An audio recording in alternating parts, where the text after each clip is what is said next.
Welcome back to Brashonomics, everyone. Heather Moore filling in for Ben Brashon. And with us still is Wes Jones, partner of Home Helper Consultants, who has closed over 1,000 pre-foreclosure short sale transactions over the past 6 years. And you've been listening. You're listening in on the last segment. You heard Wes say that there's expected to be another million or so in the coming year, which is crazy. Hi again, Wes. Hi, Heather. So as I mentioned before we went to break, we have 7 to 10 questions that you frequently get about short sales. And I imagine if you're getting these all the time that other people have these questions. So I thought we'd share them now. And I wanted to start with this one because I feel like this is something that probably hits home for a lot of people. And it's something you might hear that some people might be embarrassed about going through a short sale. Some people might be ashamed about going through this. Is that something you hear? Are they concerned that they're the only ones going through this, that nobody else is experiencing it? You know, believe it or not, it is still something that we hear very frequently. You know, we've been doing this radio show with you guys for the last 2 years. We've been talking about it, but it's the same questions over and over again. And that is one of the reasons that people really even hold back from even reaching out to find out what their options are. Really? Because they're just embarrassed? They're embarrassed. They feel like they're the only people going through this. They feel like they have failed in some way, and they shouldn't. And, we're at a point now where I think people really need to just take a hard look and make the right financial decision, for their family. And oftentimes that means moving on from the home that they're at. Yeah. And I think people just really need to realize that it's not their fault. They went into this with all of the right expectations and probably planning on living there the next 5, 10, 15 years, maybe forever. But values have readjusted so hard, and there could be some, personal circumstances that have changed in their life too, where that mortgage is just no longer affordable to them. And, like I said, we're expecting 1 million of these this year nationwide. Yeah. We've already gone through millions of these over the last 6 years as a country.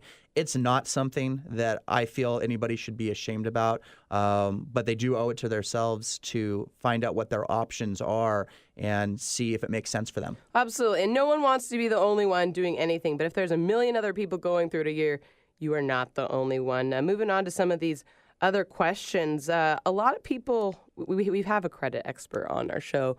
And what we've learned is that a lot of people don't understand how credit works, what happens with their credit, when they go through a short sale. How do you see short sales impacting credit scores for people? I'll give you guys the quick answer for this one. Everybody is different. Yeah. And it probably has more to do with your credit history over time. But we are seeing credit scores rebound in 12 to 18 months, and we're seeing people being able to buy homes again in 2 to 3 years. So it's really pretty quick. Yeah. You'll take a hit. Yeah, you'll take a hit. Definitely take a hit. It'll be short term, but 2 to 3 years, you should be able to buy a home again.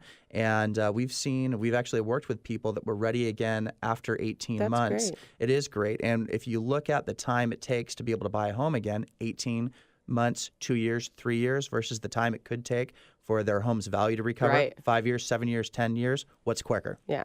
So it's important to know that you will take a hit, but you will bounce back. And here's an interesting question, I think here. Are you required to be late on mortgage payments to do a short sale? Are you required to stop paying mortgage payments to do a short sale?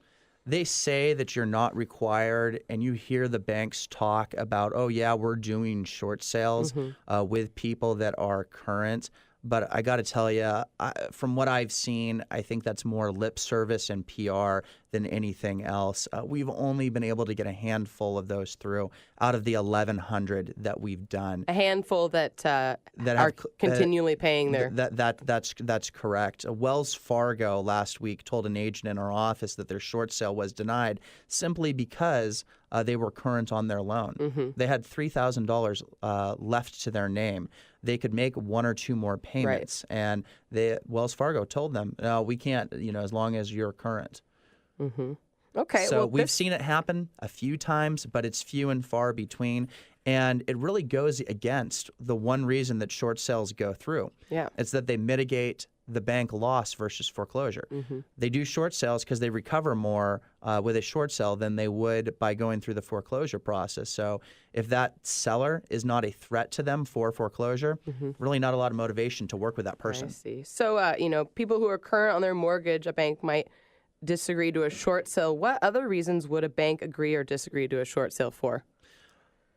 The only other reason that they may disagree with the short sale would be the price. Okay. Again, it goes back to it mitigates the bank loss. So if you've got a solid offer, if you've got a market value offer on your home, 99 out of 100 times, they're going to let that one go through because they're going to recover more money. But if that offer is not solid, if that offer does not mitigate them loss, and they believe that they can get more money by going through the foreclosure process, then they're going to proceed with foreclosure instead. So those days of getting those deals through at 80 cents on the dollar, they are over. They want market value. They will work with you in a short sale situation.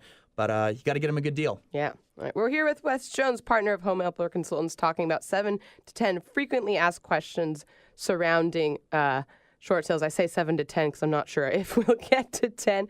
But here's another one. Is a hardship required to get approved for a short sale these days? I'd say 3 to 4 years ago, it was absolutely required, and we've seen things change quite a bit. It's less about the hardship. It's more about the numbers.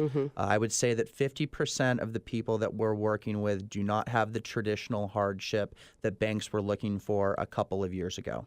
Do you have clients that still assume they need a hardship? Yes. Okay. I think that's one of the big assumptions right now. And how long can someone stay in their property without making payments? You mentioned before that you're most likely going to have to stop making mortgage payments to go through with the short sale. And we're seeing foreclosure activity pick up, as far as the timeline goes. You used to hear stories of people being behind by 18 or 24 months.